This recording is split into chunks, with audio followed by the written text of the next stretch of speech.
हमारा दिमाग हमारे लिए सबसे बड़ा एसेट होता है। यही हमें सुपर रिच बना सकता है या सुपर पुअर, निर्भर करता है कि हम कैसे इसका इस्तेमाल करें। जो लोग सफल हैं उनके साथ कदम मिलाकर चलना है तो आपको ये सीखना पड़ेगा कि पैसा बढ़ाने की चाहत को खुद के अंदर कैसे पैदा करें। आपको अपने सबसे बड़े एसेट यानी कि आपके दिमाग को इन्वेस्ट करने की जरूरत है। आपको फाइनेंशियली इंटेलिजेंट होना पड़ेगा। तो आइए इसे हम समझते हैं। 1990 के दशक में एरिज़ोना और फिनिक्स के आर्थिक हालात बुरे चल रहे थे। वहां के लोगों को हर महीने $100 बचाने की सलाह दी जा रही थी। बुरे वक्त के लिए पैसा बचाने का विचार कुछ हद तक सही भी है, मगर उस पैसे का क्या फायदा जो आप जमा करते जाते हैं। इससे तो अच्छा है कि उनका कुछ हिस्सा इन्वेस्ट किया जाए जो कि आगे चलकर आपको फायदा दे। खैर, बात करते हैं एरिज़ोना और फिनिक्स के लोगों की जो आर्थिक तंगी झेल रहे थे। ऐसे में इन्वेस्टर को ये एक बढ़िया मौका लगा।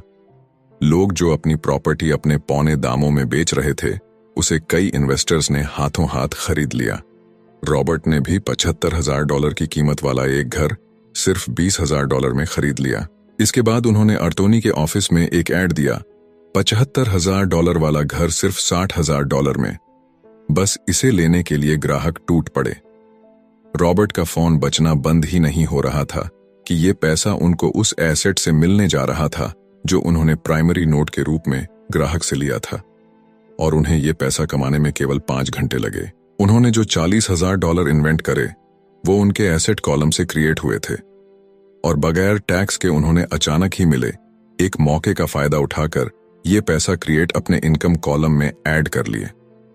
कुछ सालों के बाद ही उनके इस बिजनेस ने इतना पैसा क्रिएट किया कि उनकी कंपनी की कार, गैस इंश्योरेंस, क्लाइंट के साथ डिनर ट्रिप और बाकी चीजें सब कवर हो गईं। जब तक गवर्नमेंट उन खर्चों पर टैक्स लगाती, इनमें से ज्यादातर चीजें प्री टैक्स एक्सपेंसेस में खर्च हो चुकी थीं। कुछ सालों के बाद ही जो घर $60,000 में बिका था अब वो $1,10,000 का था। अभी भी उनके पास कुछ मौके थे, मगर वो इतने कम थे कि उनके लिए रॉबर्ट को एक वैल्यूएबल एसेट लगाना पड़ता, और अपना वक्त भी तो वो आगे बढ़ गए। उन्हें अब नए मौकों की तलाश करनी थी।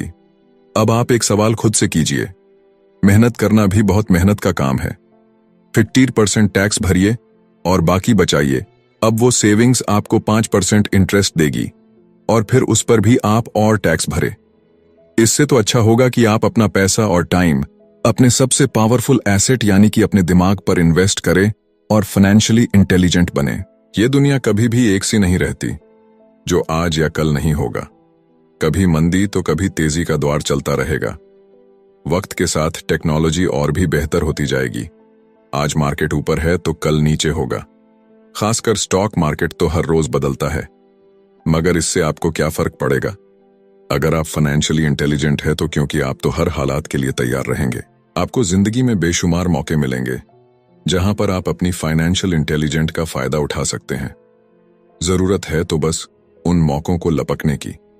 अमूमन हम 2 तरह के इन्वेस्टर देख सकते हैं।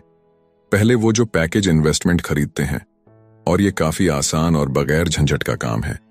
दूसरे इन्वेस्टर अपने लिए खुद ही इन्वेस्टमेंट क्रिएट करते हैं। इनको आप प्रोफेशनल भी कह सकते हैं। जितना ये इन्वेस्ट करते हैं उससे कई गुना ज्यादा पैसा बना लेते हैं। अब अगर आप इस तरह के इन्वेस्टर बनना चाहते हैं तो आपको खास तौर पर इन 3 स्किल्स को समझने की जरूरत है। पहली, ऐसी अपॉर्चुनिटी ढूंढिए जो कि बाकी न ढूंढ सके। याद रहे कि आपका दिमाग वो देख सकता है जो बाकियों की आंखें भी नहीं देख पाए। दूसरा है, पैसा बढ़ाइए।